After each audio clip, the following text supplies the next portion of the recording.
దేవునికి మహిమ కలుగునుగాక. అందరు చెప్తాం హల్లెలూయా. చేరిన మీ అందరికీ ప్రభుడును రక్షకుడైన యేసు క్రీస్తు ప్రశస్తమైన నామంలో పరిశుద్ధ అభిషేకాగ్ని పరిచర్య అంతటి తరపున వందనాలు చెప్తారా? వందనాలు, మా వందనాలు, వందనాలు. దేవుని సన్నిధి మనతో ఉండునుగాక. ఇది చివరి ఆదివారం, ఈ సంవత్సరంలో ముగింపు ఆదివారం మనం ఉన్నాం. ఈ సంవత్సరం అంతా ఆయన కృపలో మనల్ని జ్ఞాపకం చేసుకున్న దేవుడు మనల్ని కాపాడుతూ వస్తున్న విధానం బట్టి దేవునికి మహిమ కలుగునుగాక. హల్లెలూయా. ఈరోజు నుంచి రేపు ఎల్లుండి 3 దినాల ఉపవాస ప్రార్థనలు ఉన్నాయి. ఇవి చివరి సంవత్సరపు సిద్ధపాటు కోడికలు. ఆదివారం కనుక మీకు ఆప్షన్ మరలా సాయంత్రం కోటంలో కలుసుకునే అవకాశం ఉంది. తెల్లవారుజామున, మధ్యాహ్నం, సాయంత్రం ఇలా 3 సెషన్స్గా ఒక రోజుకి వచ్చి మనం సమకూర్చబడుతూ ఉన్నాం. కనుక ఈ రోజు నుంచి ఉపవాస ప్రార్థనలు ప్రారంభించబడుతున్నాయి. కనుక ఈరోజు సాయంత్రం కూడిక ఉంటుంది, రేపు తెల్లవారుజామున, రేపు మధ్యాహ్నం, రేపు రాత్రి, అలాగే 31వ తారీఖు తెల్లవారుజామున, మధ్యాహ్నం, రాత్రి కూడిక ఉంటుంది. 1వ తారీఖు పగలు కృతజ్ఞత కూడిక, నూతన సంవత్సరం కృతజ్ఞత కూడిక పగటి కాలం జరుగుద్ది. తెల్లవారుజామున బాప్తిసాలు తీసుకునే వాళ్ళు ఉంటే సిద్ధపడండి. 3 దినాల ఉపవాస ప్రార్థనలో పాలు పొందండి. ఏదో నామతహాగా తీసుకోవాలనుకున్నాను, తీసుకుంటే బాగుంటుంది అనుకుంటున్నాను, అందుకని తీసుకోవాలనుకుంటున్నాను, మంచిదే కాదంటలేదు. కానీ బాప్తిసం విలువ తెలియకుండా తీసుకోకండి. బాప్తిజం యొక్క క్రమం తెలియకుండా తీసుకోకండి, ఎందుకంటే అది మీకు ప్రయోజనం ఉండదు. నిజంగా దేవునితో అనుసంధానం అవ్వాలి అనుకున్న వ్యక్తులు బాప్తిజం తీసుకోవడానికి ఖచ్చితంగా ఉపవాసం ఉండి ప్రార్థనలు చేసి, ప్రార్థనలో ప్రతి సమస్యను, ప్రతి పాపాన్ని ఒప్పుకుంటూ దేవుని కనికరాన్ని పొందుకుంటా దేవుని సన్నిధిలో వ్యక్తిగతంగా మనం అప్పగించుకోవడం జరిగినప్పుడే మనం బలపడతాం. దేవుడికి స్తోత్రం కలుగునుగాక. హల్లెలూయా. నేను విశ్వాసిగా కొనసాగేటప్పుడు, నేను బాప్తిసం తీసుకోవడం సిద్ధమైనప్పుడు ఉపవాస ప్రార్థనలు పెట్టారు. ఆ 3 దినాల ఉపవాస ప్రార్థనలోనే కాకుండా నేను వ్యక్తిగతంగా అదనంగా ఉపవాస ప్రార్థనలో ఉండి ప్రభా బాప్తిసం తీసుకోవాలని దేవుని కాడ ఏడ్చి ఒప్పింపబడి దేవుని సహాయంతో బాప్తిసం తీసుకోవడం వలన మరలా పాపిష్టి వైఖరి, పాపిష్టి తత్వం, పనికి మళ్ళీ వ్యవహార ధోరణులు మరలా నాలోనికి అబ్బలే. పరిశుద్ధంగా బ్రతకాలన్న ఆశ తప్ప మరొక ఆలోచన కలగలే. యవన ప్రాయంలో కలిగే తుచ్చమైన కోరికలను జయించాలి, మంచిగా బ్రతకాలి, యథార్థంగా బ్రతకాలి, పరిశుద్ధంగా బ్రతకాలి, విశ్వాసం కలిగి బ్రతకాలి, దేవునికి ఇష్టంగా బ్రతకాలి, దేవుని కొరకు మంచిగా నడవాలన్న ఆలోచన తప్ప మరొక ఆలోచన మనసును తడతా ఉంటే దాన్ని చంపి దేవుని కొరకు బ్రతకడం కొరకు శరీరాన్ని నల్లగొట్టుకున్నాం. రాత్రులు, మధ్యరాత్రులు లేచి ప్రార్థన చేయడం, శరీరాన్ని నల్లగొట్టుకోవడం, ఉపవాసాలు శరీరాన్ని నల్లగొట్టుకోవడం, ఏ పాపిష్టి తత్వానికి, ఏ పాపిష్టి స్వభావానికి తావివ్వకుండా భక్తి జీవితాన్ని కాపాడుకుంటూ కొనసాగుతూ ఉన్నప్పుడు ఆయన పిలుపునందుకొని సేవకు రావడానికి కృప చూపాడు తప్ప నలుగురితో నారాయణ, కులంతో గోవింద, తీసుకుంటే బాగుంటుంది, తీసుకుంటే మంచిది కదా, ఎప్పటికైనా తీసుకోవాల్సిందే కదా అని పిచ్చాపాటి ఆలోచనలు చేసి, లేకపోతే అది జరిగితే తీసుకుంటే, ఇది జరిగితే తీసుకుంటా, అప్పుడు తీసుకుంటా, ఇప్పుడు తీసుకుంటా, ఇంకెప్పుడు తీసుకుంటా, ఈ డైలాగులు చేసుకుంటా నీ జీవితంలో బాప్తిసం యొక్క క్రమాన్ని, విలువను ఎరగకుండా నువ్వు నడిస్తే, మిమ్మల్ని చూస్తున్నాగా నేను టబ్బిమని తీసుకుంటాం, 4 రోజులు బాగుంటాం, ఏదో 40 రోజులు అన్నట్టుగా అయిపోతుంది. 4 రోజులు బాగుంటున్నాం, తర్వాత మళ్ళీ యథావిధే. భక్తి అన్నది మన కోసం చేస్తుంది. దేవుడికి స్తోత్రం కలుగునుగాక. అన్నం ఎవరి కోసం తింటావు? నీ పక్కింటి వాడి కోసం తింటావా? ఎవరి కోసం తింటావు? నువ్వు తింటే నీ కడుపు నిండుద్ది. అలిగి మూలిగి మంచం ఎక్కితే కడుపు కాలేదు ఎవరిది? పక్కోళ్ళదా? నీదా? నీదే. భక్తి జీవితం కూడా అంతే, నీకోసం నువ్వు చేయాలా. వాళ్ళు ఉన్నారా కరెక్ట్గా, వీళ్ళు ఉన్నారా కరెక్ట్గా, వాళ్ళు మంచోళ్ళు కాదు, వీళ్ళు మంచోళ్ళు కాదు. నేనంట అసలు నువ్వు మంచోడు కాదు, నువ్వు మంచిదని కాదు, నువ్వు పరమ చండాలం. ఈ పడాయి కోతలు కూసేవాళ్ళు నేను చెప్తాను నేనండి, అసలు ఆడు మంచోడు కాదు, ఆడు పరమ దరిద్రుడు, పరమ దరిద్రురాలు కనుక చెప్పే డైలాగులు ఇవి. మనుషుల కాడ మాయ మాటలు కుదరొచ్చామా కానీ దేవుని కాడ మాయ మాటలు కుదరవు. ఈడిచి తన్నితే నరకని పోవడమే. ఆ పరిస్థితులు ఉండకూడదని దేవుడు అవకాశం ఇచ్చాడు. చక్కగా భక్తి భావంతో ఆధ్యాత్మిక ఆలోచనలతో మన జీవితాలు కట్టుకోవడం వలన మనం అనేకులకు ఆశీర్వాదకరంగా ఉంటాం. దేవుడికి స్తోత్రం కలుగునుగాక. హల్లెలూయా. కనుక ఉపవాస ప్రార్థనలు ఉండి బాప్తిజాలు తీసుకోండి. మాకు వచ్చిన బాధ ఏంటి తెలుసా, ఒకవేళ అట్లా లేవనుకో, ఇవ్వలేదనుకో, నువ్వు కాకపోతే ఇంకో చోట తీసుకుంటామండి. అనుకున్నాం తీసుకోవాలంతే, ఆగేది లేదు. అనుకున్న తర్వాత ఆడని తీసుకుంటాం. ఇది అయిపోయింది పెద్ద సమస్య. అరే మంచిగా సిద్ధపడి ప్రార్థనలు ఉండి నలిగి మెలిగి ఎరిగి కలిగి క్రీస్తు కొరకు నడిస్తే దీవెనే కదా, మంచిదే కదా, మేలే కదా, క్షేమమే కదా, ప్రయోజనమే కదా.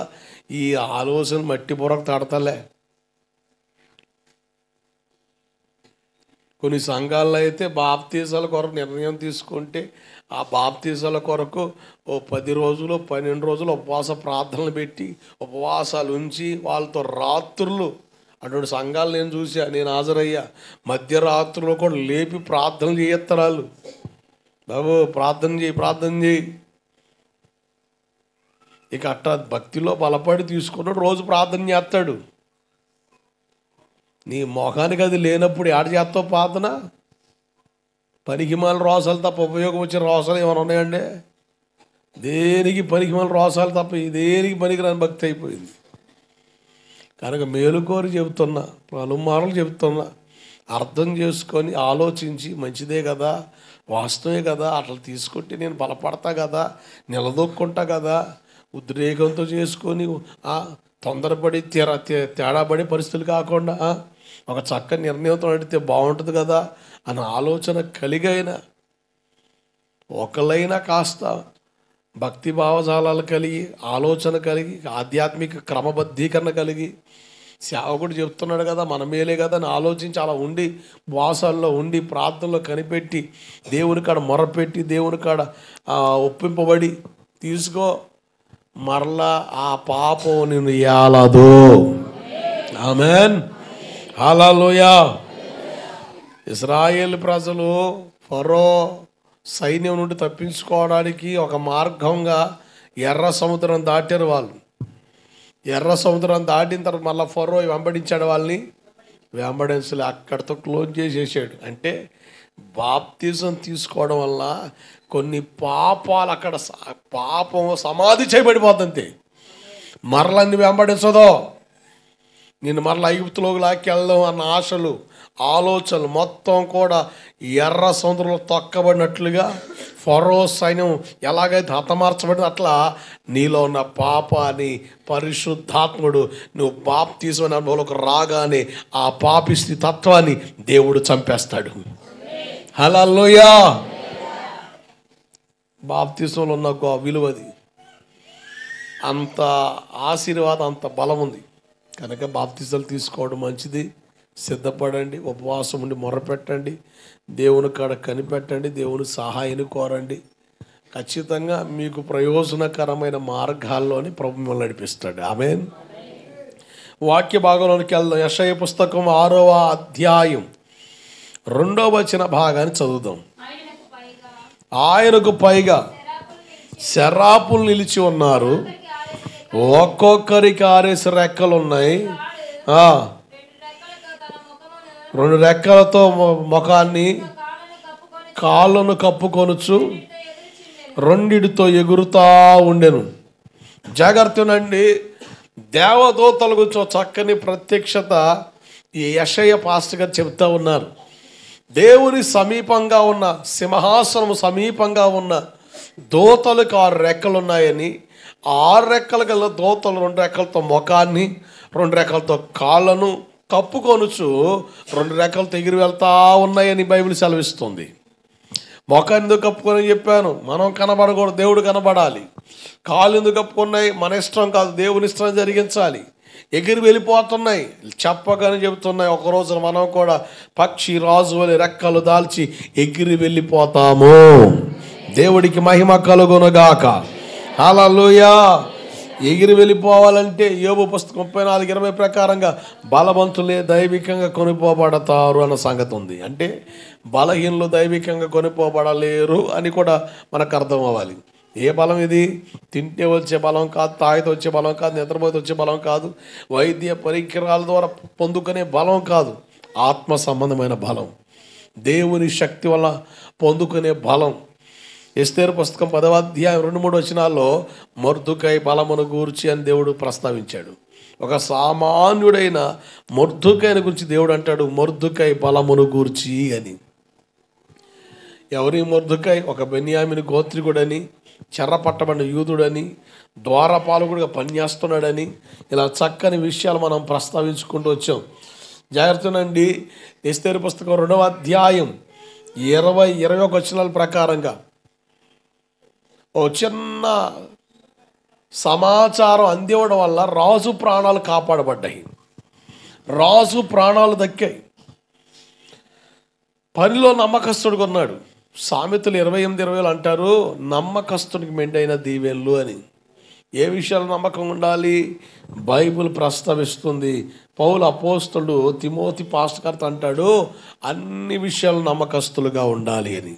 మీ ఆత్మీక క్షేమం కొరకు 5 సంగతులు మీ ఎదురు తీసుకొచ్చాను. ఒక విశ్వాసి దేవుని ఎదుట నమ్మకస్తుడు ఉండాలని, ఒక వ్యక్తి రక్షణ కొరకు దేవుడు ఒక సేవకుని వాడుకుంటాడు, దైవజనుని, సంఘ కాపరి, ఆత్మీయ తండ్రి, ఆత్మీయ నాయకుడు.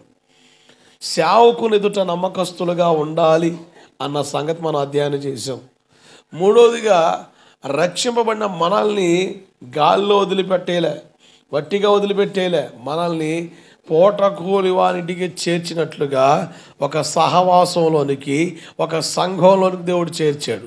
మనం వెళ్ళే సంఘంలో నమ్మకస్తులుగా ఉండాలి. ఈరోజు చివరి ఆదివారమా, మొదటి ఆదివారమా? దేనికి చివరి ఆదివారం? సంవత్సరానికి చివరి ఆదివారం. సంవత్సరానికి ఎన్ని ఆదివారాలు ఉన్నాయంటారు? మనం ఎప్పుడో లెక్క పెడితేగా. అసలు వాడితో మనకు పని ఏముంది? కుదిరితే పోతాం, కుదరపోతే పోం. ఏందట? క్యాలెండర్ ఉంది కదా, ఇంటికి వెళ్ళి మర్యాదగా బుద్ధిగా లెక్క పెట్టి 52 ఆదివారాలు వస్తాయి. ఎన్ని ఆదివారాలు? 52 ఆదివారాలు వస్తాయి. ప్రతి ఆదివారం దేవుని ఎదుట నమ్మకంగా నేను ఉన్నానా?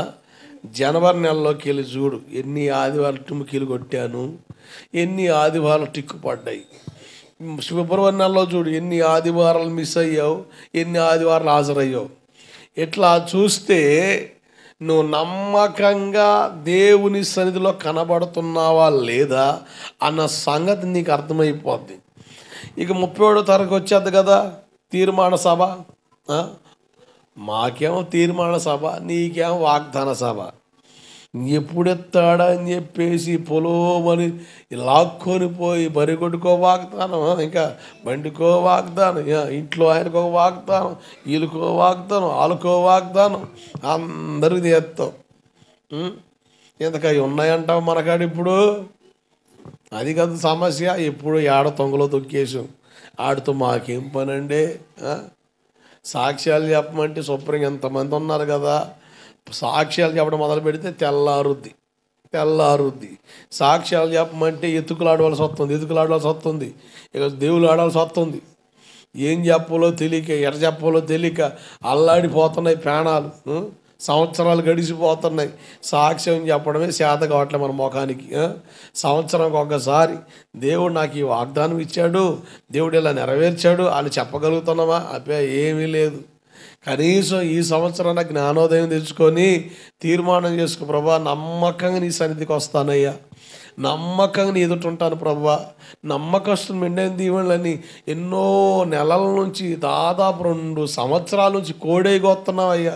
2023 సంవత్సరం జనవరి 8వ తారీఖు మొదలుపెట్టావు అయ్యా, సేవకు నిలబెట్టి 2 సంవత్సరాల నుంచి నమ్మకస్తులు మెండైన దీవెనలు ఇదే మాట పళ్ళు మారు నా శివుని మారుమోగుతుందయ్యా. 2 సంవత్సరాల నుంచి మాట్లాడుతున్నావయ్యా. ఈ ఆదివారం అయిపోతే 2వ సంవత్సరం ముగించబడుతుందయ్యా. వచ్చే ఆదివారం స్టార్ట్ అయితే 3వ సంవత్సరం స్టార్ట్ అవుతుందయ్యా.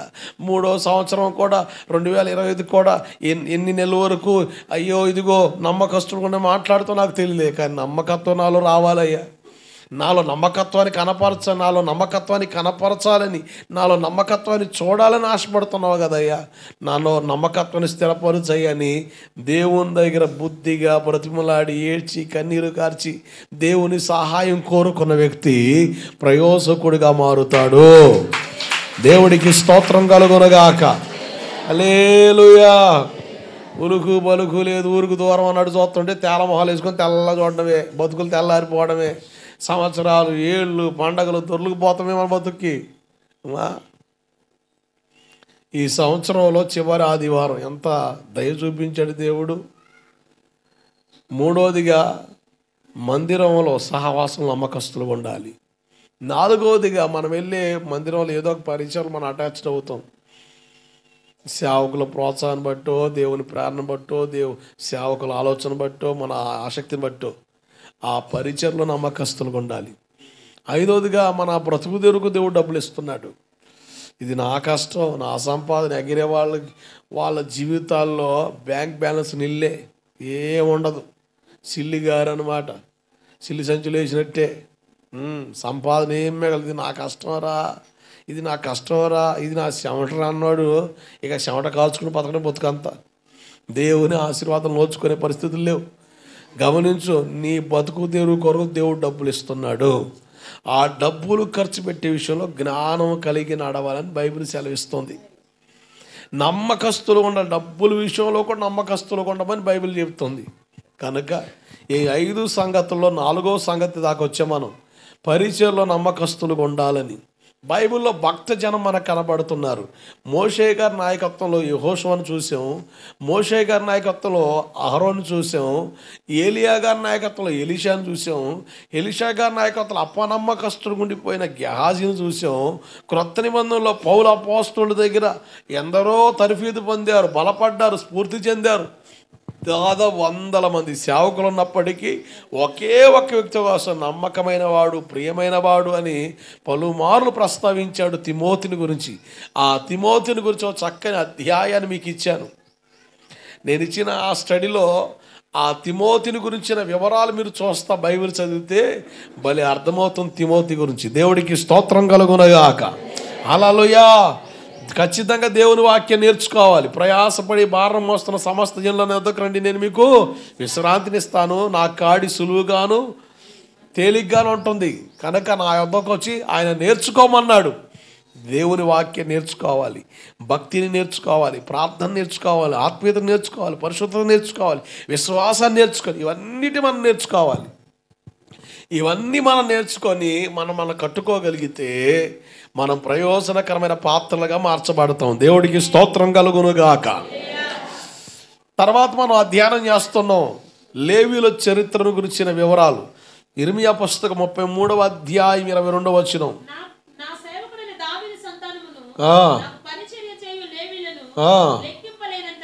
లెక్కింపలేనంతగా నాకు పరిచర్య చేయు లేవీయులను నేను ఆశీర్వదిస్తానన్నాడు.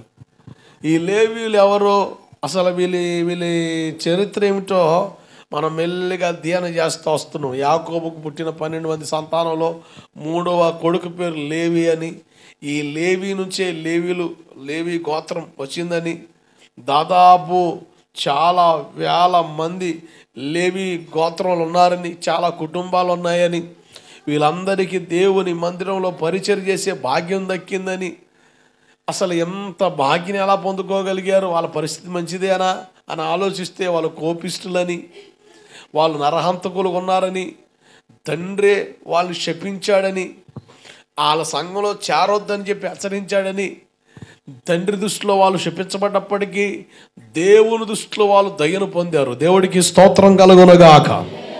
హల్లెలూయా. ఎలా పొందుకోగలిగారు? మనం చూసే ఒకటి, వాళ్ళు దేవుని పక్షంగా నిలిచారు. ఎలా నిలిచారు? వాళ్ళు దేవుని పక్షం నిలిచి. ఎవరి తాలూకా మనం? ఎవరి తాలూకా? చెప్పండి, ఎవరి తాలూకా? ఈ తాలూకాలు ఎక్కువైపోయినాయి. ఎవరి తాలూకా మనం? ఎవరి తాలూకా అండి? దేవుని తాలూకా. దేవుని తాలూకా. ఈ విషయంలో సిగ్గుపడడానికి ఏమాత్రం సిగ్గుపడేది కాదు, సిగ్గుపడే అవసరం లేదు. దేవుని తాలూకా అంతే. మనం దేవుని తాలూకా, మనం క్రీస్తు వారం, మనం దేవుని పిల్లలం అని బైబిల్ సెలవిస్తుంది. కనుక మనం దేవుని తాలూకా. రెండోదిగా మోషే గారు అంటాడు, కత్తి చేత పట్టుకొని అన్న, తమ్ముడు, చెల్లి, చెలికాడు, తల్లి, తండ్రిని చూడకుండా వాళ్ళని చంపివేయని అంటాడు. కత్తి చేత పట్టుకొని అనుభవాన్ని గురించి గడిచిన ఆదివారం మీతో చెప్పాను. అంటే నరికి వేయాలి. అంటే నీలో దేవునికి అయిష్టమైనది ఏది ఉండకూడదో అది తొలగించబడాలి. వేస్ట్ అంతా ఉందనుకోండి, నష్టం నీకే. నరికివేయమన్నాడు. ఈరోజు చాలామంది లోకస్తులు ఎలా ఉన్నారో తెలుసా? ఈ మధ్యకాలం నగరికల్లో ఒక అమ్మాయి, వాళ్ళ నాన్నగారు క్రిస్టియన్స్ అనుకుంటా వాళ్ళ నాన్నగారు ఉద్యోగస్తుడు, సడన్గా చనిపోయాడు. దాదాపు 42 లక్షలు ఎంతో వస్తుంది, ఉద్యోగం వస్తుంది. సొంత తమ్ముళ్ళని తన ప్రియుడితో కలిసి కర్కశంగా చంపేసింది. దేని కొరకు? ఆ తండ్రి వల్ల వచ్చే ఆస్తిని ఆమె పొందుకోవాలని. నాకు భలే ఆశ్చర్యం అండి.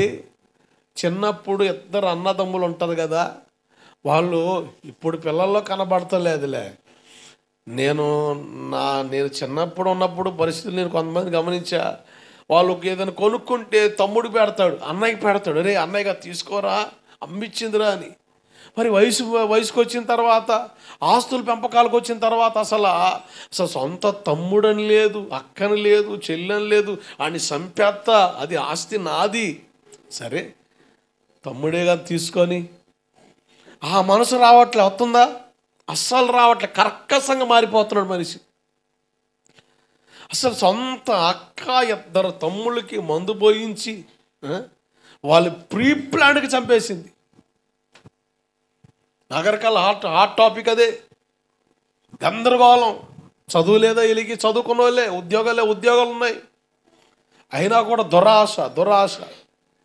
నేనంటాను, పనికి మాలిన వాటి కొరకు బంధాల్ని తెగ్గొట్టుకునే పరిస్థితిలో ఉన్న మనిషి దేవుని కొరకు ఎందుకు వైరాగ్యం కలిగి బ్రతకలేకపోతున్నాడు? అది బాధ. దేవుని కొరకు ఎందుకు త్యాగం చేయలేకపోతున్నాం? అసలు నాకు ఎవరు లేరు, దేవుడు తప్ప, దేవుని కొరకు బ్రతకడానికి ఏది అడ్డొచ్చినా విడిచిపెట్టేస్తాను, అది ఆస్తి అయినా ఎవరైనా అన్న వైరాగ్యం రావట్లే. సాధు సుందర్ సింగ్ అనే దైవజనుడి గురించి ఒక చక్కని సాక్ష్యం ఉంది. ఎప్పుడు కూడా సమాజాన్ని ప్రభావితం చేస్తున్న సాక్ష్యం ఏంటో తెలుసా? అతను సిక్కు మతస్థుడు.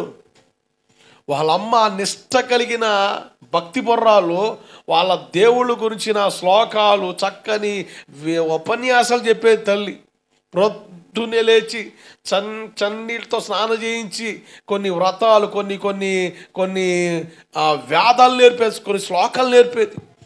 ఇతన్ని క్రిస్టియన్ స్కూల్లో జాయిన్ చేశారు. క్రిస్టియన్ స్కూల్లో జాయిన్ అయిపోయినప్పుడు అక్కడ ఉన్న వాళ్ళందరూ బైబిల్స్ ఇస్తే, ఈయన కొడిస్తే ఆ బైబిల్ని తీసుకెళ్ళి పొయ్యిలో పడేసాడు. అక్కడున్న వార్డెన్ తెలుసుకొని మళ్ళీ బైబిల్ ఇచ్చాడు, దాన్ని చింపి పాడేశాడు.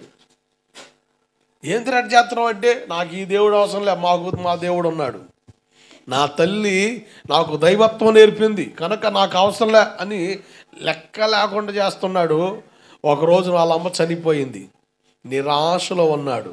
అరే దేవుడు ఉంటే మా అమ్మ ఎందుకు చచ్చిపోయింది, దేవుడు ఎందుకు ఇంత అన్యాయం చేశాడు, చిన్నపిల్లడు కదా, కొంచెం డిప్రెషన్లోకి వెళ్ళాడు. ఆ టైంలో అక్కడ రకరకాల వాళ్ళు పిల్లలు ఉంటారు స్కూల్లో, అందరూ ఒకే కేటగిరీగా ఉంటారు కదా, అందరు రకరకాల దేవుళ్ళని ఆరాధించే పిల్లలు అక్కడ ఉన్నారు. వాళ్ళ దేవుళ్ళ గురించి తెలుస్తూ ఉంటే అందరు దేవుళ్ళ ఫోటోలు తీసుకున్నాడు. ఈ యేసుప్రభు ఫోటో కూడా తీసుకున్నాడు. వాళ్ళందరు లైన్గా పేర్చాడు గదిలో. లైన్గా పేర్చాడు, గదిలో పేర్చి ఒకరోజు రాత్రి కూర్చున్నాడు. ఈరోజు రాత్రి నిజ దేవుడు ఎవరో నాకు కనబడాలి, మీలో దేవుడు ఉంటే నాకు కనబడాలి, లేకపోతే ఈ తెల్లవారుజామున 5 గంటలకు వచ్చే ట్రైన్ కింద నా తలకాయ పెట్టేస్తా, నాకొద్దు, మా అమ్మ కాడికి వెళ్ళిపోతా నేను అని అసలు రోషం కలిగి రౌద్రంగా అసలు దేవుడు ఉన్నాడా లేదని గందరగోళం అయిపోతున్నాడు. రాత్రి తెల్లవారుతుంది, 4 అయ్యింది, దేవుడు ఎవరని వెంపర్లాడుతున్నాడు. ఇంకొక గంట మాత్రం ఉంది, 5 గంటలకు షార్ప్గా ఆ ట్రైన్ వస్తుంది, తలకాయ పెట్టేస్తానని ఇక నిర్ణయమైపోయి ఆలోచిస్తున్నాడు. 4:30 అయింది, 4:45 అవుతుంది. ఇక దిగ్గులు లేచాడు, ఇక దేవుడు లేడో అని లేచి వెళ్ళే సమయానికల్లా ఓ ప్రకాశవంతమైన వెలుగు తన గదిలోకి వచ్చి నెట్టింది అతన్ని. హల్లెలూయా! కింద పడ్డాడు. ఎవరని చూస్తే ఆ ఫొటోస్ అన్నిట్లో ఒక ఫోటో ఉంది, సిలువలో వేలాడుతున్న వ్యక్తి. ఆ ఫోటోలోంచి కాంతి కిరణాలు వస్తూ ఉన్నాయి. ఎవరు నువ్వు అడుగుతున్నావు కదా దేవుడు ఎవరని. నేనే నిజ దేవుణ్ణి, నా పేరు యేసు ప్రభు. దేవుడికి స్తోత్రం కలుగునుగాక. నేను నజరేయుడైన యేసుని అనగానే సత్యదేవుని గుర్తించాడు. సిక్కు మతస్థుడు, నిష్ఠాగరిష్ఠుడు. వాళ్ళ మతంలో మరొక మతాన్ని తీసుకుంటే చంపేయడమే, వెలివేయడమే. తండ్రికి తెలిసింది, ఎన్నోసార్లు మందలించడే, ఆ దేవుడు మన దేవుడు కాదురా. నేను ఎన్ని రకాలుగా చెప్పినా ఇతను తీసుకెళ్ళి క్రిస్టియన్ స్కూల్లో పెట్టడం నాకు తప్పు అయిపోయింది. ఆ మతాన్ని మనసులో పెట్టుకున్నాడు, నెత్తినెక్కించుకున్నాడని వాళ్ళ తండ్రి పలు మార్లు చెప్తున్నా. డాడీ, నిజమైన దేవుడు యేసు ప్రభు నేను చూశాను, నేను గుర్తించానని. అరే ఏమి లేదు, అది నీ భ్రమరా, అది నీ కలరా అంటాడు ఆయన వాళ్ళ నాన్న. ఇతని వల్ల అతనికి ఎక్కడ నామార్థం వస్తుందని కన్న తండ్రి తినే అన్నంలో విషం కలిపాడు. కన్న తండ్రి తినే అన్నంలో విషం కలిపాడు. వాళ్ళ ఇంటి బజారులు 4 బజార్లు దాటితే ఒక ఏరియాలో ఒక పాస్టర్ గారు ఉన్నాడు. వాళ్ళ ఊరు వెళ్ళినప్పుడల్లా, వాళ్ళ ఇంటికి వెళ్ళినప్పుడు ఆ పాస్టర్ గారు కలుస్తూ ఉంటాడు. ఇక స్కూల్ నుంచి రప్పించేశాడు, ఇంటికాడ ఉన్నాడు. ఇతను మాటట్లేదు, ఇతను నా పరువు తీసినట్టు ఉన్నాడని ఒకరోజు తిని అన్నంలో విషం కలిపాడు కన్న తండ్రి. ఈ వ్యక్తి ప్రార్థన చేసుకొని తిన్నాడు. ఎలా తిన్నాడు? అమ్మ, ప్రార్థన చేసుకొని తింటారా? అబ్బే, చేసుకొని తినండి, మంచిది, తేడా పడకుండా ఉంటారు. దేవుడికి స్తోత్రం కలుగునుగాక. కొంతమంది డౌట్ వచ్చినప్పుడు భలే గట్టిగా ప్రార్థన చేస్తారు. అబ్బా అమ్మ, అప్పుడు కానీ రోజు ఏమైంది ప్రార్థన చేసుకోవాలి అన్నం తినేటప్పుడు. దాంట్లో ఎటువంటి విషపూరితమైన ఉన్నా దేవుడు వాటిని పరిశుద్ధపరిచేస్తాడు. ప్రార్థన చేయరు, కొంతమంది ప్రార్థన చేయరు. ఏందో మరి చిత్రంగా ఒక ముద్ద పిసికి పక్కన వేస్తారు. ఎవడు నేర్పాడు అంటే, రే దేనికి రాదే దేవుడికా? అటువంటి వ్యవహారాలు వద్దు ఆయన. ప్రార్థన చేసుకో, తిను, అంతేగాని ఒక మొత్తం పిసికి పక్కన వేయక, భక్తి లెవెల్లో భక్తి ప్రదర్శన చేయక. కొంతమంది ఉన్నారు మనలో, కొంతమంది ఒక మొత్తం పిసికి పక్కన వేస్తారు. ఎందుకు అది? పితరులకా? కాకులు వచ్చి తింటుంటే కాకి రూపంలో మా తాత వచ్చి తింటున్నాడు, కాకి రూపంలో వచ్చి మా ఆడవాళ్ళు తింటుంది, ఆ కాకితోనే కాపురం చేయకూడదు? దరిద్రుడు. దేవుడికి స్తోత్రం కలుగునుగాక. హల్లెలూయా. ఇవన్నీ పిచ్చి ఆలోచనలు. ప్రార్థన చేసుకొని తిన్నాడు. ఎందుకో కళ్ళు తిన్నట్టుండి కాస్త స్పృహ తప్పి పడిపోతా భయంకరంగా వాంతులు కక్కేశాడు. ఆ పాస్టర్ ఇంటి దరిదాపులు కలగానే భయంకరంగా వాంతులు కక్కేశాడు. ఇక ఆ పాస్టర్ గారు చూసి లోపల తెచ్చి అతనికి ఆ మొహం కడిగి అని అతను వెంటనే ఒక్కొక్క వచ్చి అతను కక్కింది తింటే స్పాట్లో చచ్చిపోయింది. అప్పుడు అర్థమైంది ఇతను తిన్న ఆహారం విషం కలిసిందని. తర్వాత తెలిసింది కన్న తండ్రి విషం కలిపాడని. చాలా తల్లడిల్లిపోయాడు. ప్రభా, ఏదేమైనప్పటి నేను నిన్ను వదిలిపెట్టను అనుకున్నాడు. ఇక అట్ట చేసినా కూడా ఏం కావట్లేదని ఏం చేయాలో తెలియక ఈ సాధు సుందర్ సింగ్ గారి మేనమామ ఉన్నాడు. చాలా ఆస్తిపరుడు, చాలా డబ్బున్నోడు. ఒక రోజున సాధు సుందర్ సింగ్ వాళ్ళ ఇంటికి తీసుకెళ్ళి ఒక గదిలోకి తీసుకెళ్ళి బంగారం అన్నీ చూపించాడు. డబ్బు, నా కూతురు నీకు ఇస్తా, ఈ డబ్బు నీకు ఇస్తా. మంచిదే మామ, మంచిదే, తర్వాత చూద్దాంలే అని చెప్తుంటే, ఇవన్నీ నీకు ఇవ్వాలంటే, నా కూతుర్ని, ఈ డబ్బు ఇవన్నీ నీకు ఇవ్వాలంటే ఒక షరత్ అంటాడు. ఏంటది? నువ్వు యేసు ప్రభువుని చెప్తున్నావే ఆ దేవుడు వదిలేసే అన్నాడు. సాధు సుందర్ సింగ్ అంటారు, నా ప్రాణాలు వదిలిపెడతా కానీ యేసయ్యని మాత్రం వదిలిపెట్టను. దేవుడికి స్తోత్రం కలుగునగాక. నేనంట నిజ దేవుని దర్శనం స్పర్శ మనకు తెలిస్తే మన ప్రాణాలు కూడా వదులుకోవడానికి ఇష్టపడతాం కానీ ఆయన వదులుకోలేము. దేవుడికి స్తోత్రం కలుగునగాక. నేను ఒక అన్య కుటుంబంలో పుట్టినప్పుడు నిజ దేవుని ఎరగడానికి రుజువదే కొన్ని గుర్తులు నేను గమనించా. యేసు ప్రభు సత్య దేవుడు అని చెప్పడానికి కొన్ని గుర్తులు నా జీవితంలో నేను గమనించాను, పట్టుకున్నాను ఆయన్ని.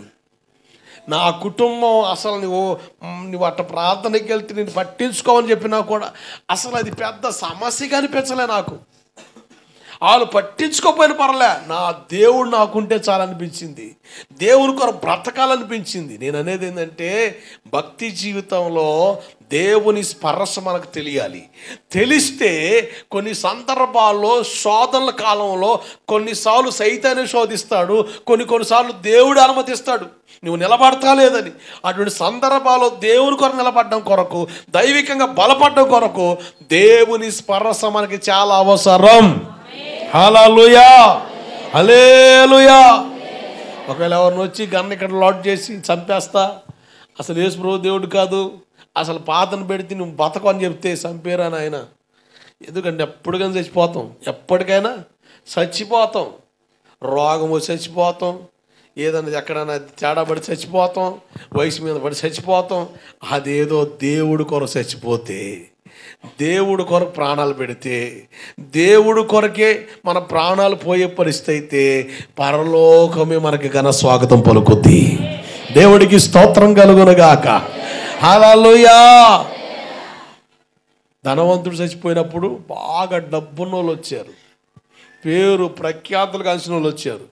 బేదల్లా లాజరు చచ్చిపోయినప్పుడు ఎవ్వరు రాలే, పరలోకం నుండి దేవుని దూత వచ్చింది. ఆమేన్, హల్లెలూయా. కొంతమందికి చచ్చిపోయేటప్పుడు కొన్ని సూచనలు ఉంటాయి. కొంతమందికి చచ్చిపోయేటప్పుడు దేవుని దూతలు కనపడ్డారనుకో, నువ్వు ఏడకపోతావు.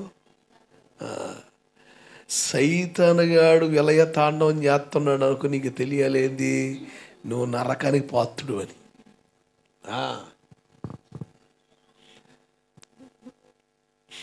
మా ఆయన చచ్చిపోతే ఎమ్మెల్యే వచ్చాడు, ఎమ్మెల్యే వచ్చి ఏం చెప్పాడమ్మా,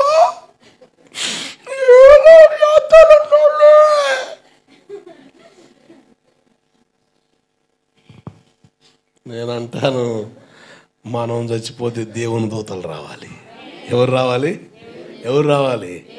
మోషే గారు చచ్చిపోతే సైతాన్ గాడు వచ్చాడు, మికాయేలు వచ్చాడు, వాదన జరిగింది. మన బాడీని సైతాన్ గాడు ముట్టడానికి అవకాశం ఉండకుండా దేవుని కాపుదల ఉంటుంది. దేవుడికి స్తోత్రం కలుగునుగాక. హల్లెలూయా. చాలా అద్భుతం అండి. దైవ భక్తి జీవితంలో దేవుడు మన కొరకు వదిలిపెట్టిన కొన్ని నమూనాలు చాలా అద్భుతంగా ఉంటాయి. వాటిని గురించి అనుకున్నప్పుడు కానీ, ఆలోచించినప్పుడు కానీ హృదయం పులకిస్తుంది, గంతులు వేస్తుంది. అబ్బా, ఎంత ఆశ్చర్యమైన ఆలోచన నీకుందా ప్రభు అని. ఎవరు కూడా ఎంతగా ఆలోచించరు మన కోసం, ఆయన ఆలోచించినంతగా. నేను అంటాను, కత్తి చేత పట్టుకొని మన భక్తిని పాడు చేసేవి ఏవో వాటి నరికేయ్. నీ భక్తిని పాడు చేసే టీవీ సీరియల్లా నరికేస్తావా? వాము నరికేతే అట్టండి. ఈ 2 రోజులు చూసి కొత్త సంవత్సరం నూతన తీర్మానాలతో ఇంకేం చేద్దాం, మానేద్దాం. అబ్బా, ఈ గ్యాప్లోని టపా కడితే చెప్తున్నా, ఈ గ్యాప్లో ఏదంటే పుసుకున్నా లటక్కున్నా టపీమంటేనో నూతన తీర్మానాలు యాడ్ చేస్తాం, ఎడిపోతాయి. గ్యారంటీ ఉందండి. మనం వాడే పెన్నుకు గ్యారంటీ ఉంది, చెప్పు గ్యారంటీ ఉంది, ప్రతి దానికి గ్యారంటీ ఉంది, ప్రతి దానికి వారంటీ ఇస్తాడు. కానీ మనకేం లేదు, గ్యారంటీ లేదు.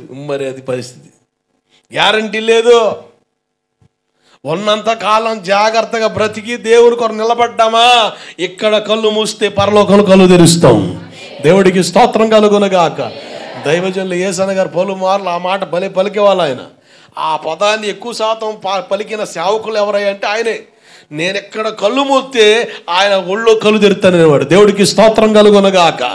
అంత నిరీక్షణ, ధైర్యం, వైరాగ్యం, ఆశ, కోరిక, తపన, ఆలోచన మన హృదయాల్లో నింపబడిపోవాలి. అప్పుడు సరైన భక్తి చేస్తాం. దేవుని కొరకు ఏదని వదులుకోవడానికి ఇష్టపడతాము. దేవుడికి స్తోత్రం కలుగునగాక. మూడవ కారణం చూడండి, అదే నిర్గమాకాండం 32వ అధ్యాయం 29వ వచనం.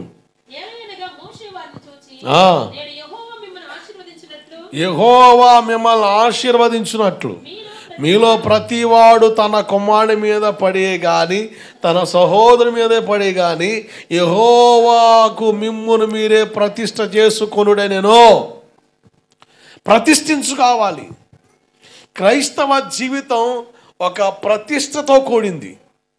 ప్రతిష్టతో కూడింది. ప్రతిష్ట అన్న పదానికి అర్థం చూపిస్తాను మీకు. చూడండి, ప్రతిష్ట అన్న పదానికి మీకు అర్థం తెలియాలి. ప్రతిష్ట అంటే నేను దీన్ని బాగా పలగ్గా ఈ ప్రతిష్టలో నాకు ఒక ఆలోచన దొరికింది. ప్రతిష్ట అనగా ప్రతి ప్లస్ ఇష్ట. ప్రతి ప్లస్ ఇష్ట అంటే నీ ప్రతి ఇష్టాన్ని ఏం చేయాలి? చంపుకోవాలి. దేవుడికి స్తోత్రం కలుగునగాక. ప్రతిష్ట, ప్రతి ఇష్ట, ప్రతి ప్లస్ ఇష్ట, ప్రతిష్ట అంటే నీ ప్రతి ఇష్టాన్ని ఏం చేసుకోవాలని చంపుకోవాలి. నీ ఇష్టం మంచిది కాదు, నీ ఆలోచన మంచిది కాదు, నువ్వు తీసుకునే నిర్ణయాలు మంచివి కాదు. దైవ సంబంధమైన నిర్ణయాలే మనకు ప్రయోజనకరము. కనుక ప్రతిష్ఠించుకోవడం అంటే మన ఇష్టాన్ని చంపుకోవాలి. మన ఇష్టాన్ని చంపుకోవాలి. ప్రతిష్ఠించుకోవాలి. మనల్ని మనం ప్రతిష్ఠించుకోవాలి, అప్పగించుకోవాలి. మనం దేవునికి ఖచ్చితంగా ఒక కానుగ్గా అప్పగించుకోగలిగితేనే మన జీవితాలు దీవెనకరంగా మారుతాయి. ఆమేన్. నేను యవన ప్రాయంలో రాకమునుపు దాదాపు అంటే మంచి అప్పుడే యవన ప్రాయంలో అడుగు పెడుతున్నాను. 12-13 సంవత్సరాలు 10th క్లాస్ అయ్యింది. ఆ రేంజ్లో నా లైఫ్ రొటేట్ అవుతున్నప్పుడు మాకు ఒక రామాలయం ఉండేది. కుర్రోళ్ళందరూ ఆడ కూర్చొని మాట్లాడుతుండేవాళ్ళు. నాకు కూడా ఆడ మాట్లాడాలనిపించేది. కాసేపు అట్లా రోడ్ల మీద ఉండాలి, కాసేపు బజార్లో ఉండాలనిపించేది. అసలు మా నాన్న అస్సలు ఒప్పుకునేవాడు కాదు. బయట కనబడితే మాత్రం అస్సలు ఒప్పుకోడు. ఆయన అరుస్తాడని ఏదన్నా ఆశ కలిగి అలా వెళ్ళినా వెంటనే పరిగెత్తుకుని ఇంటికి వచ్చేవాళ్ళం. అసలు ఒప్పుకునేవాళ్ళు కాదు. పల్లెటూరు కదా, ఏమన్నా కార్యక్రమం జరిగితే వీధి సినిమాలు పెడతారు. ఈ పిల్లలందరూ మాట్లాడుకుంటారు, ఈరోజు సినిమా పలానా సినిమా అంటారా అని. నాకు కూడా అవకాశం ఉంటే ఎంత బాగుండేది. నేను అనుకునేవాడు అనవసరం వీళ్ళ కడుపులో పుట్టాను, నేను వాళ్ళ కడుపులో పుడితే బాగుండేది, వీళ్ళ కడుపులో ఉండేది బాగుండేదా. ఎన్ని కడుపులో పడతారా నాయన, కడుపాత్ర ఆలోచనలు కాకపోతే అనుకునేవాడిని చిన్నప్పుడు. అనుకొని ఒకరోజు దొంగసాటు తప్పించుకొని అందరి మధ్యలో కూర్చొని సినిమా చూస్తున్నా. మా నాన్న పొలం ఈ బ్యారల్ పనులు కదా, ఈ రేస్ వస్తుంటుంది, ఇంకా ఇప్పుడు పడితేప్పుడు పోతా ఉంటారు. సడన్గా ఆ రోజు ఎందుకో త్వరగా వచ్చాడు. పెద్దోడేడంటే ఎటుపోయాడు. అప్పుడు మా అమ్మకి వేసాడు ఉమికి. ఇక రాబందు వచ్చి పట్టుకుపోయి చూసారా కోడి పిల్లని, అట్ట పట్టుకుపోయాడండి. వాయ్ అసలు ఏందా, అసలు ఎంజాయ్మెంట్ లేదని బాధ అనిపించేది. అదే ఎంజాయ్ అనిపించేది. అర్థమవుతుందిరా అర్థమవుతుందా? భలే నవ్వుతున్నారా? అర్థమై నవ్వుతున్నారా? అర్థం కాక నవ్వుతున్నారా? మరి మాకు కూడా అదే కావాలి కదా. మరి నాయన పాడయ్యే పరిస్థితులు ఆడే ఉన్నాయిరా నాయన, కాలు జారే స్థలాలు అవి. ఎప్పుడైతే ప్రభువుని నమ్ముకున్నానో అప్పటి నుంచి అసలు బయటికి కనబడేవాడిని కాదు. క్లాస్కి వెళ్ళినా ఇంటిలో ఉండమే. త్వరగా పడుకునేవాడిని. 11 గంటలు లేచేవాడిని. నేను 11 గంటలు లేచేవాడిని. 11 గంటలు లేచి మొహం కడుక్కొని క్లాస్ వర్క్ మొత్తం రాసేసుకునేవాడిని. హడావిడికి రాసేసుకునేవాడిని. 7:30 పడుకునేవాడిని. పడుకొని 10 గంటలు 10:30 లేచేవాడిని. మొహం కడుక్కునేవాడిని. గుండ్రం గిరిగీసుకునేవాడిని గదిలో. ఆ గిరిగీసుకున్న దాంట్లో ఒక్కడనే మోకరించి గంట సేపు బైబిల్ చదివేవాడిని. 11 నుంచి 12 వరకు బైబిల్ చదివేవాడిని. 12 నుంచి 1 గంటన్నర వరకు ఆ గిరిలో ఉండి ప్రార్థన చేసేవాడిని. దేవుడికి స్తోత్రం కలుగునుగాక. హల్లెలూయా. మరలా ఒకవేళ నిద్ర పట్టకపోతే ఇవాళ వర్క్స్ ఉంటే రాసుకోవడం చదువుకోవడం చేసి 3:30 టైం చూసుకొని మా బావగారుల దగ్గరికి వెళ్ళి పాస్టర్ గారి దగ్గరికి వెళ్ళి వాళ్ళు లేపి వాళ్ళతో పాటు కలిసి కొండకి వెళ్ళి ప్రార్థన చేసేవాళ్ళం. కొండ ఎక్కేవాళ్ళం. కొండ ఎక్కిపడి 5 అయ్యేది. 5 నుంచి 6 గంట సేపు మోకాల మీద ప్రార్థన చేసేవాళ్ళం. మరలా నడుచుకుంటూ వచ్చేపాటికి మరలా మెయిన్ రోడ్ కింద వస్తే ఎక్కడ మా నాన్న చూస్తాడని మా బావగారులకు బైబిల్ ఇచ్చి నేను పొలాలు కొండ 6:30 ఇంటికి వచ్చేవాడిని.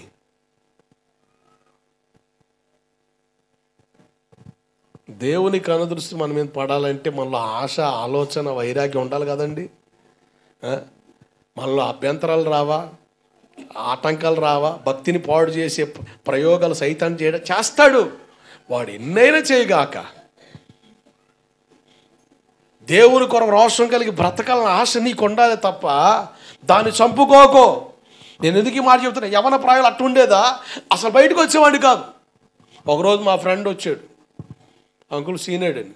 వాడు పూజ గదిలో నుంచి బయటకు వస్తాడా, పూజ గదిలో చూడు నా ప్రార్థనా గదికి మా నాన్న పెట్టిన పేరేం తెలుసా, పూజ గది. దేవుడికి స్తోత్రం కలుగునుగాక. నిజమండి, ఇన్ని సంవత్సరాలు నేను ఎక్కడున్నా కదా, ఎప్పుడన్నా బజార్లో చూశారు నన్ను? చూసారా? ఏమంటే చూసారా? 15 సంవత్సరాల నుంచి ఇక్కడ ఉన్నా. ఎప్పుడన్నా కాలక్షేపం కొరకు రోడ్డు మీద కూర్చున్న దాఖలు మీకు కనబడ్డాయా? సింగయ్య గారు సింగమ్మ గారి ఇంట్లో 2 సంవత్సరాలు ఉన్నా. ఆ పగ్గదిలో వాళ్ళు ఉండేవాళ్ళు. ఏమంతో నేను బయట ఉంటే వాళ్ళు ఇబ్బంది పడతారు, లోపలే ఉండేవాడి గదిలో. ఒక్క అడుగు కూడా టేసిన దాఖలాలు లేవు. ఎందుకంటే అట్ట కంప్లీట్గా నా మైండ్ మోల్డ్ చేసుకున్నా. టైం ఉంటే ఏదైనా చేసుకోవడం, ఇప్పుడు కాలక్షేపంగా ఎక్కడో చడుకు పిచ్చాపాటి మాటలు మాట్లాడుకోవడం, పిచ్చి మాటలు మాట్లాడుకోవడం, పిచ్చి ప్రయత్నం ఇవన్నీ చేసే కంటే అవన్నీ అనవసరమైనవి. బైబిల్లో ఉంది ఒక మాట, మాటికి నీ పొరుగు వానింటికి వెళ్ళొద్దు. ఎప్పుడో ఒకసారి చేర్చుకొస్తావు కానీ మాటి మీకు పక్కింటి వాళ్ళు కొంపలో దూరుతుంటివి. దేవుని మందిరానికి ఎనీ టైం రావచ్చు, సేవకునింటికి ఎనీ టైం రావచ్చు. రావలసిన చోటకేమో ఎనీ టైం రావు, రాకూడని చోటకేమో ఆల్ టైం పోయి ఆ మనిషి ఎట్లా అంది నన్ను.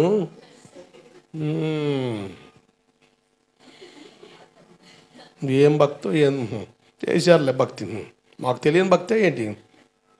ఇక చూసుకో మనడదాకో జిగిడి దోస్తులు అసలు ఏమి లేదు. ఇక అబ్బా ఫ్రెండ్షిప్ అంటే ఇదేరా అన్నట్టు ఉండేది. ఇక అంతేక పగ అంటే ఇదేరా అనిపిస్తుంది ఇప్పుడు, కోపం అంటే ఇంతేరా అనిపిస్తుంది ఇప్పుడు. ఇవన్నీ మనిషి స్వభావాలు. దేవుని వాక్యం చెబుతుంది మనం మన ఇష్టాన్ని చంపుకొని ప్రతిష్టలోనికి రావాలి. ఆమేన్. ప్రతిష్ట అంటే నీ ఇష్టాన్ని చంపుకోవాలి. బైబిల్లో ఇంకో పదం మనకు కనబడుద్ది, ప్రత్యేకపరుచుకొనుట. అంటే ప్రత్యేకపరుచుకోవడం అంటే నిన్ను వేరు చేసుకోవడం. కొంతమంది అంటారు, ఇదిగో నువ్వు ప్రార్థనకి వెళ్తే లేస్తావు, నిన్ను ప్రార్థనకి వెళితే అసలు మీ కొంపకు రాము, మీ కాడికి రావని. నాలాంటి క్రాక్ గడ ఏమంటారు తెలుసా, నువ్వే లేచేది ఏంటి, నేనే వెళ్ళేసపో. దేవుడికి స్తోత్రం కలుగునుగాక.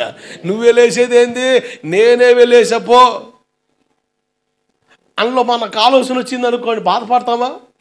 వాళ్ళు మమ్మల్ని వెళ్ళేచ్చారండి, ప్రార్థనకు వస్తున్నామని, చర్చికి వస్తున్నామని అనరా అని మాట్లాడమే కాకుండా అందరూ కలిసి ఎక్కబడ్డారండి. రాత్రి ఎవరు లేంటే కొట్టాలని చూడండి. దేవుడి దగ్గర తిన్ని బాధలండి మరి ఉంటాయండి. యేసు ప్రభు నీ కొరకు ఎన్ని బాధలు పడ్డాడండి. శిలువలో ప్రాణం పెట్టలేదండి, అయ్యేం గుర్తుకు రాలేదండి, అయ్యేం అవసరం లేదండి. తెగేడుతో మనకు చక్కని పాటలు ఉన్నాయి క్రైస్తవ్యంలో. కన్నీటి పాటలకు కొరత ఏమి లేదండి. కన్నీటి పాటలకి ఎక్కి ఎక్కి ఏడుపొచ్చినా, ఎప్పుడైనా ఏడితే ఇక మొఖానికి ఎన్నిసార్లు పాడలు ఈ పాట? ఎప్పుడైనా ఏడుపు వచ్చిందా నీకు? ఎందుకు వస్తుంది? ఎప్పుడు పడితే ఇప్పుడు అర్థమైంది. అబ్బా, దానికి ఒక టైము సెనసు వ్యవహారం మొత్తం ఉంటుంది. గట్టిగా గట్టిగా సరిసి కొడితే సైతాన్ కూడా అప్పుడు ఎక్కి ఎక్కి ఏడుపొచ్చినా, ఎక్కిరింతల పాలైనా, కాదెన్నాడు నేననాదను అయ్యా కాదన్నాడు. వాళ్ళు కాలు తంతే పాటికి నీకు కాదని అన్నాడు. అనాథన ఇప్పుడు తెలిసిందా? దేవుని కొరకు రోషం కలిగి బ్రతకాలని లేదా? దేవుడికి స్తోత్రం కలుగునగాక. నేను అంటాను, వాళ్ళు మనం వెలేసేది ఏంటండి, నేనే నిన్ను వెలేసానుకో. అసలు భయపడేది ఎందుకండి? దేవుని కొరకు నువ్వు ఎదుర్కొనే ప్రతి సమస్య, ప్రతి కష్టం, ప్రతి నింద, ప్రతి బాధకు తగిన రెట్టింపైన ఆశీర్వాదం నిత్య రాజ్యంలో దాచబడింది. హల్లెలూయా. మత్తయి సువార్త 5వ అధ్యాయం 11, 12 వచనాలు మీరు చదివితే అక్కడ రాయబడిన మాటలు మీకు అర్థమైతే, అది మీకు మింగుడు పడితే, ఎప్పుడు కూడా ఎవరు మనం తృణీకరించిన, గేలి చేసిన, అవమానపరిచిన, నిందించిన, తృణీకరించిన మనం బాధపడవసరం లేదు. చదవాలి. హింసించి మీరు ధన్యులు, సంతోషించి ఆనందించండి, గంతులు వేయండి, ఆర్భాటించండి, ఆరాధించండి. ఆరాధించాలి, ఆరా తీయాలా? ఆడెందుకు అట్టన్నాడు నన్ను? ఎట్ట కనపడుతున్నాడికి? ఆరాధితే ఉపయోగం ఉందండి. ఆరాధిస్తే, దేవుని ఆరాధించామనుకోండి, ఆర్భాటించామనుకోండి, దేవుడే చూసుకుంటాడు. దేవుడికి స్తోత్రం కలుగునగాక. మనలో పొరపాట్లు ఉండి మళ్ళీ వాళ్ళు మాట్లాడారు అనుకోండి, పొరపాట్లు ఉండి సరి చేసుకోండి, తప్పేం కాదు, సరి చేసుకో. పొరపాటు లేకుండా మాట్లాడుతున్నాడు అనుకోండి, సంతోషం. ఇక ఎవరు కలగ చేసుకుంటాడు? దేవుడే. ఒకవేళ నేనంట నీ పక్షాన ప్రభుత్వాలు కానీ, అధికారులు కానీ ఎవరు కలగ చేసుకుపోయినా, ప్రభు కలగ చేసుకునేంత వరకు, కార్యం జరిగేంతవరకు ఆయన కాలు పట్టుకొని ఎలాడేవా? ప్రభుత్వాలు కలగ చేసుకోపోయినా, అధికారులు కలగ చేసుకోపోయినా, నాన్న వాళ్ళు కలగ చేసుకోపోయినా, దేవుడు కదిలాడా, చరిత్రలో మిగిలిపోతుంది నీ సాక్ష్యం. దేవుడికి స్తోత్రం కలుగునగాక. మన కోసం మనుషులు మాట్లాడకపోయినా పర్లేదు సార్, చరిత్ర మాట్లాడుద్ది. ఎవరు మాట్లాడతారు? చరిత్ర మాట్లాడుద్ది, అంతే. చరిత్ర మాట్లాడుద్ది. దేవుడు మన పక్షాన్ని నిలిచి కార్యాలు చేస్తే ఎంత అద్భుతమో, ఎంత అమోఘమో. లేఖన సత్యాల్లో నుంచి ఎందరో భక్తులు జీవితాలు మనం చూస్తున్నాం కదా. ఆయన కలగ చేసుకుంటే జరిగే ఆశీర్వాదాలు వేరు. ప్రత్యేకపరుచుకొనుట, ప్రతి ప్లస్ ఏక, ప్రత్యేక. అవసరమైతే దేవుని కొరకు ఒంటరిగా ఆయన నిలబడు. ప్రతి ప్లస్ ఏక అంటే నిన్ను నువ్వు వేరుబాటు చేసుకోవడం. వేరైపోండి. 12 గోత్రాలు ఉన్నాయి అక్కడ, 12 గోత్రాలు ఉన్నాయి. దేవుని పక్షాన్ని నిలుచువారు ఎవరనగానే 10 మంది నడిస్తే బాట అవుద్దు, కానీ ఒక్కరు నడిస్తే బాట అవుద్దురా అబ్బాయి. రే, 10 మంది కాముగా ఉన్నారు కానీ కాముగుండు. ఎందుకు? 10 మంది కాముగా ఉన్నారుగా, నీకెందుకురా కాముగుండు? లేవే ఊరుకోరా స్వామి. 12 గోత్రాలు 10 గోత్రాలు కాముగుంటే నీకెందుకురా? ఎవడు ఏదని అనుకోని, ఎవడు ఎలాగని ఆడోని, ఎవడు ఎలాగని సావని, దేవుని పక్షాన్ని నేను దేవుని పక్షం రుజువు చేసే టైం ఆసనమైంది. రుజువు కోరుతున్నాడు దేవుడు. ఇప్పుడు అవకాశం దొరికిందని దేవుని ఎదుట లేవి గోత్రం ఉపయోగించుకుంది కనుక తండ్రి చేత శపించబడిన జాతి దీవించబడింది. దేవుడికి మహిమ కలుగునుగాక. హల్లెలూయా. తండ్రి చేత తృణీకరించబడిన జాతి, వెలివేయబడిన జాతి పరమ తండ్రి వల్ల ఆశీర్వదించబడింది. నువ్వు ఎవరి పక్షం? ప్రతిపక్షమా? సరి చెప్పు. ఏం లేకపోను గొడవ ఆడదా పోతావు నువ్వు. దేవుడి పక్షం, దేవుడికి స్తోత్రం కలుగును గాక. దేవుని పక్షం. 2, కత్తి చేత పట్టుకొని నీ భక్తిని పాడు చేసి ప్రతి దాన్ని కట్ చేయాలి, పనికి రాని ప్రతి తీగను కత్తిరించాలి. యోహాను సువార్త 15వ అధ్యాయం. పనికి రాని ప్రతి తీగను కత్తిరించేసాయి. 3, ప్రతిష్ఠించుకో. ప్రతిష్ఠించుకుంటే దేవుని ఆశీర్వాదం నీ మీదకి వస్తుంది. దేవుని ఆశీర్వాదం నీ మీదకి వస్తుంది. ఆ మాట మరలా చదవండి. నిర్గమాకాండం 32:29.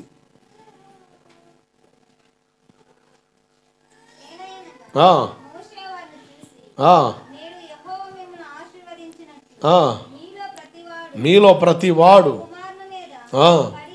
పడియే గాని.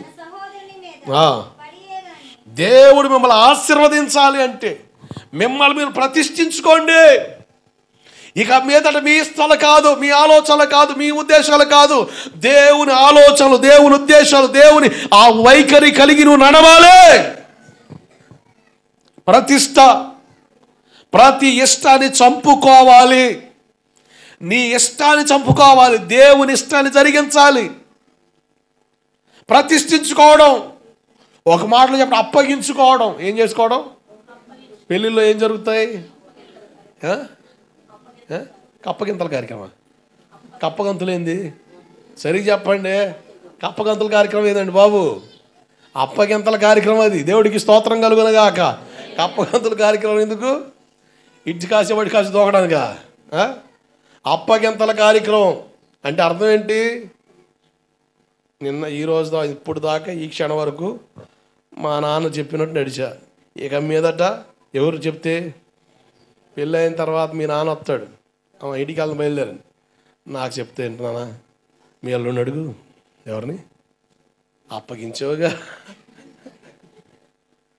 అడుగు. మీ అల్లుడిని అడిగి తీసుకెళ్ళు. నన్ను అడిగితే ఎట్ట వచ్చేది? నాకు మాత్రం రాకూడదని ఉంటుందా? రావాలని ఉంటుంది. బెమ్మ వచ్చేస్తా, కానీ ఒక మాట అడిగితే బాగుంటుందిగా. దేవుడికి స్తోత్రం కలుగును కాక. అప్పగింతలు, అప్పగించుకోవడం, సరెండర్ అయిపోవడం, నిన్ను దేవునికి అంకితం చేసుకోవడం, అప్పగించుకోవాలి. బాప్తిస్మం అనుభవంలోకి వచ్చిన ప్రతి వ్యక్తి దేవుని చేతిలో చేసినట్టే. అబయటారా ఏందో వీడు మరి గోడకి ఇస్త్రీ చేస్తున్నాడు, ఈ నడువుకి ఇస్త్రీ చేస్తున్నాడు తెలియదు. చేయి చూపించు. ఏం కమ్మలు చూపించారు, ఎటు పెట్టరా. ఇప్పుడు ఇట్లా అప్పగించుకున్న తర్వాత ఎవరు చేయి పట్టుకుంటుంది మనల్ని? పట్టుకో బాయ్, పట్టుకో గట్టిగా. ఏం పట్టలేదు రా నాయన. ఇప్పుడు ఎవరు చేయి పట్టుకుంది? ఇప్పుడు అప్పగించుకుంటే అర్థం ఏంటి? ఇప్పుడు ఈ చేయి లాగితే ఎటుపోతే అటు పోవాలి, లాక్కొని పోయి కూర్చో. అప్పగించుకోవడం అంటే నువ్వు బాప్తిసం తీసుకున్నావంటే దేవుని చేతి మీద చేయేసావు, చేతిలో చేయేసావు. ఒడంబడిక.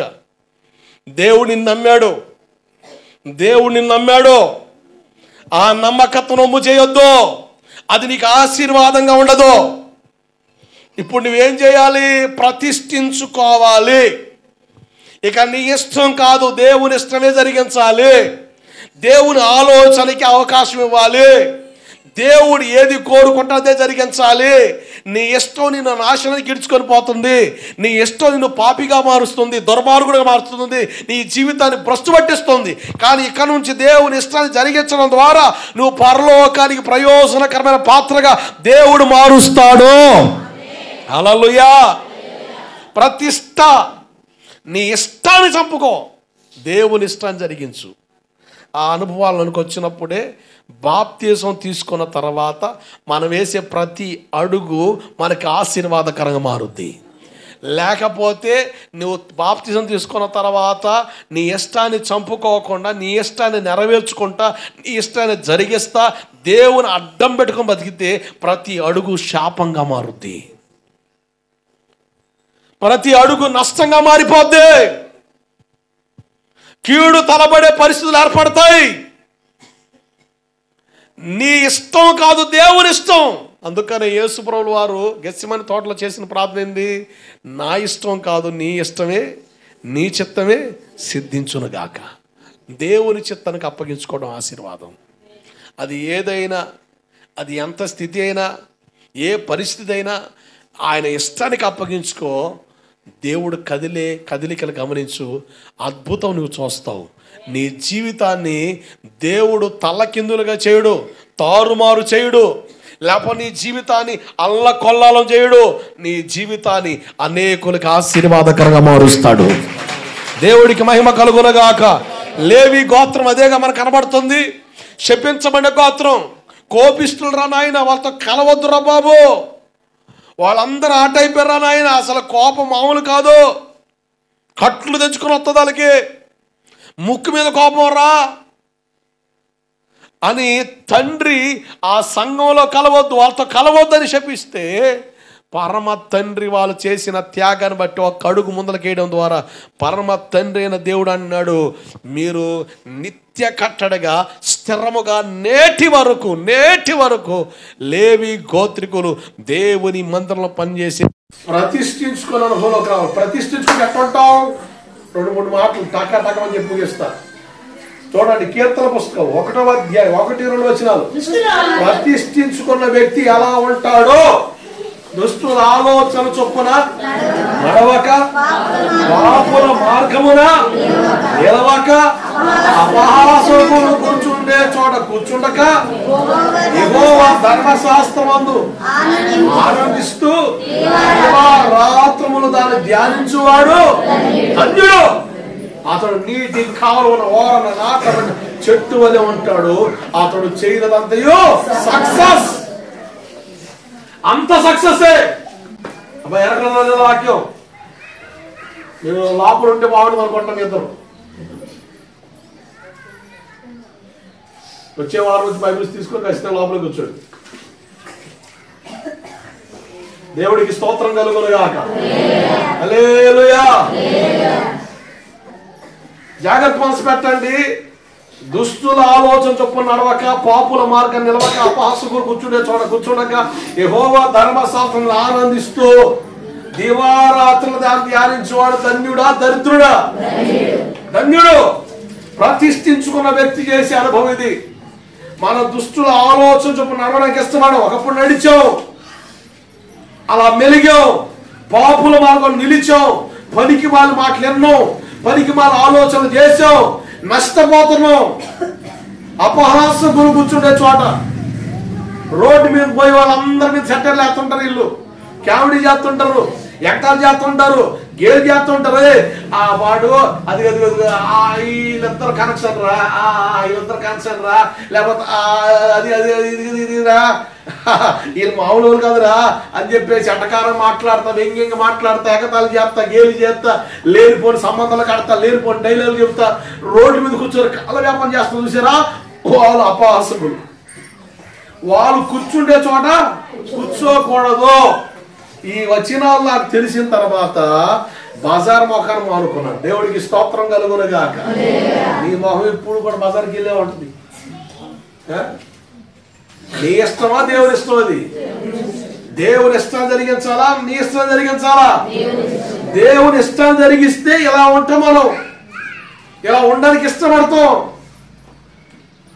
పనికి మన సహవాసాలు మన భక్తిని పాడు చేస్తాయి.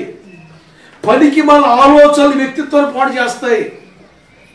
నిష్ప్రయోజనకరమైన కారణాలు హేతువు లేని గాయాలు రేపుతాయి. నిష్ప్రయోజనమైన కారణాలు అంటే హేతువు లేని గాయాలు రేపుతాయి. ఇవన్నీ కూడా భక్తికి చేటు.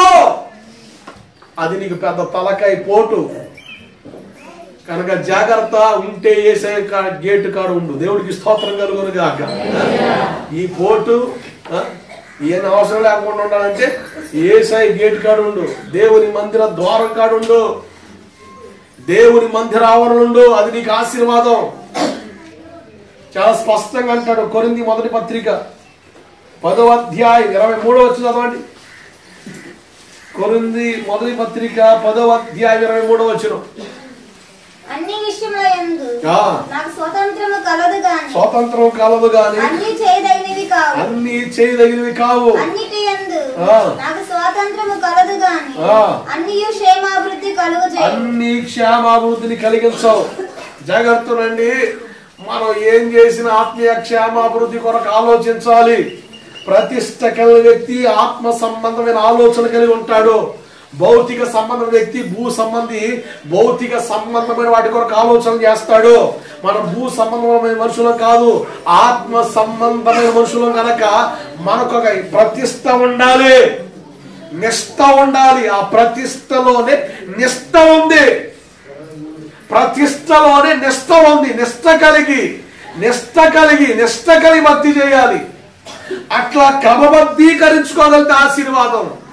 అదే పౌల అపోస్తలుడు 1 కొరింథీ పత్రిక 6:12 కూడా ఇలా చెప్తాడు, అన్నిటి యందు నాకు స్వాతంత్ర్యము స్వాతంత్రం ఉంది కానీ అన్ని చేయదగినవి కావు. అన్నిటి యందు నాకు స్వాతంత్ర్యము కలదు గాని స్వాతంత్రం నాకు ఉంది కానీ నేను దేని చేత లోపరచబడనొల్లను.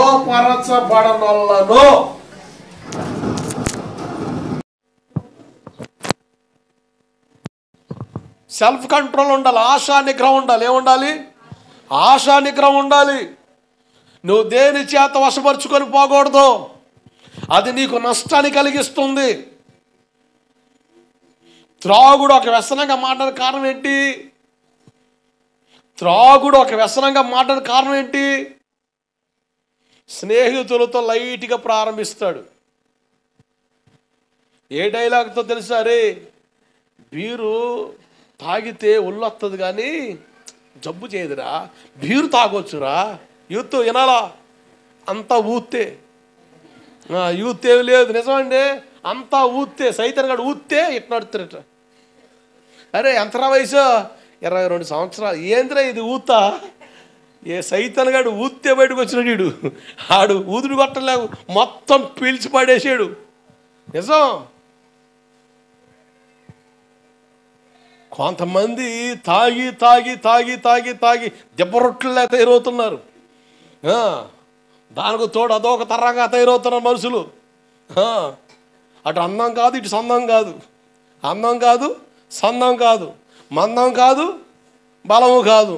అసలు ఏం అర్థం కాని పరిస్థితి. యవ్వనస్తుల్ని సైతాన్గాడు ఊదుడు ఖర్చులో పెట్టి ఊదుతున్నాడు అంతే. వాడు మొత్తం పీల్తున్నాడు. మెల్ల లైట్గా స్టార్ట్ చేస్తాడు. అప్పుడు నాకుతో మొదలు పెడతాడు. ఇక చూసుకో, 3 అవతారాలు ఉంటాయంట. ఎన్ని అవతారాలు? 3 అవతారాలు. ఒకటి కోతి అవతారం. లైట్గా తాగిన తర్వాత తిక్కతిక్క ప్రవర్తిస్తుంటాడు. ప్రతి ఓడి కదిలే భలే సెలాగి ఉంటాడండి. అబ్బా, మామూలు కాదు. ఇక పండగ అంతా మనకాడే ఉంటుంది. ఇక అందరు పలకరెత్తాడు. కోతి. సాయంత్రం అయ్యేలోపు 4 గంటలకు కుక్క బో చూసిన వాళ్ళ మురుగుతూ ఉంటాడు. రే నీవేరా తన్నేదాకా చేసుకుంటాడు అన్నమాట. మెత్తగా ఏ కుక్క చాయ్ అని కర్ర పట్టుకొని తరిమేదాకా కుక్కలా మురుగుతూ ఉంటాడు. లాస్ట్కి వచ్చేపాటికి పంది అవతారం. ఇక ఏడబడతాడో తెలియదు, ఏమవుతుందో తెలియదు. ఇక పడ్డ కాడ నుంచి గాలిలో తేలినట్టుగా ఉంటుంది, గుండెల్లో లాగినట్టుగా ఉంటుంది, ఎవడో రాయేసినట్టుగా ఉంటుంది. సైతాన్ని బట్టి ఎడుతున్నావు దరిద్రుడా. దేవుడికి స్తోత్రం కలుగునుగాక. దెయ్యపు పనులు కాకపోతే ఏంటండి ఇవి? ఏమండి ఇప్పుడు ఏమైపోతున్నాడు? కంట్రోల్ తప్పిపోతున్నాడు. అందుకని పొద్దులు అయితే షేక్ వస్తున్నాడు కొంతమందికి. ఏంటి షేక్? ఈ షేక్ తగ్గాలంటే 200 పడాలా? అమ్మ పలుకు, జగదాంబ పలుకు, కుర్రు ఏంటి తుర్రు పెడు 200 పెడితే కానీ ఈ షేకు ఆగదు. ఇప్పుడు దేని వశంలోకి వెళ్ళిపోయాడు మనిషి. ఏమంటే బండి నీ కంట్రోల్లో ఉంటే యాక్షన్లు తప్పుతాయా? నువ్వు బండి కంట్రోల్కి వెళ్తే యాక్షన్లు అవుతాయా? చెప్పండి. ఇప్పుడు బండి తోలుతున్న 60లో పోతున్న మంచిదే, కాదంటలే. 80లో పోతున్న మంచిదే. అది నీ కంట్రోల్లో ఉందా? నువ్వు దాని కంట్రోల్లోకి వెళ్ళిపోయావా? నువ్వు బండి కంట్రోల్ పోయావా? తీసుకెళ్ళి లారీ కింద పెట్టుతుంది. అదే బండి నీ కంట్రోల్ ఉందనుకోండి, ఎక్కడ బ్రేక్ వేయాలి అక్కడ బ్రేక్ వేస్తావు. బండి కంట్రోల్లో ఉంటుంది. యాక్సిడెంట్లు తప్పుతాయి, దెబ్బలు తప్పుతాయి, తిప్పలు తప్పుతాయి. ప్రశాంతంగా బతికి బట్టకట్టి ఇంటికి వస్తావు. లేదంటే ఇంకంతే సంగతికి. ఎమర్జెన్సీ వాడు మోసుకెళ్ళడమే. నిన్ను ఎవరి కంట్రోల్లోకి వెళ్ళిపోయావు? దేని చేత మనం వశపరచబడకూడదు.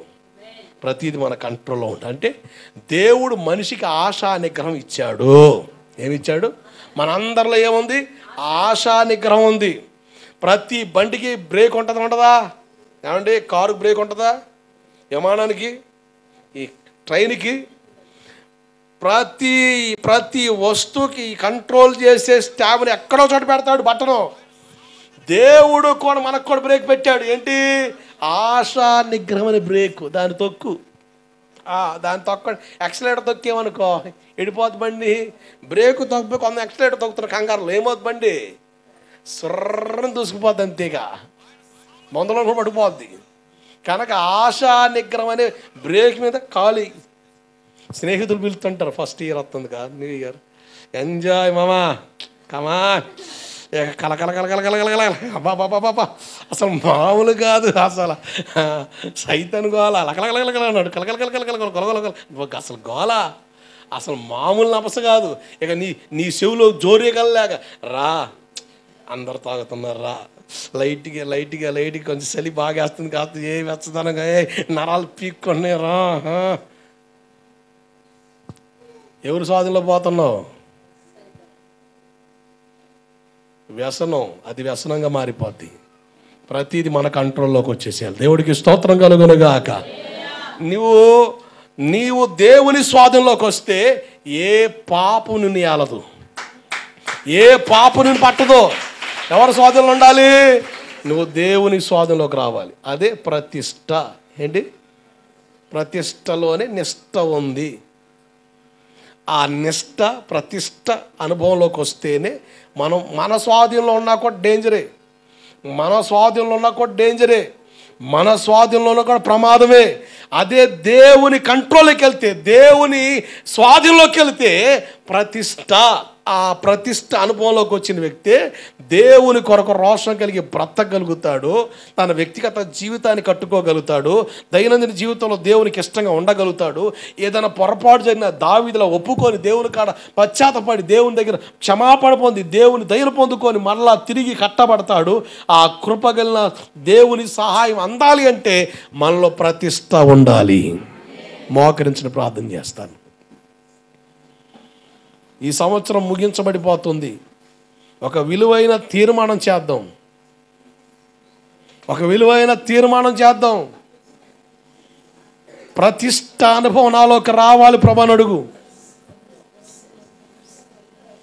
సైతాను చేతిలోకి వెళ్ళొద్దు, వాడి వశంలోకి వెళ్ళొద్దు, నష్టపోతావు.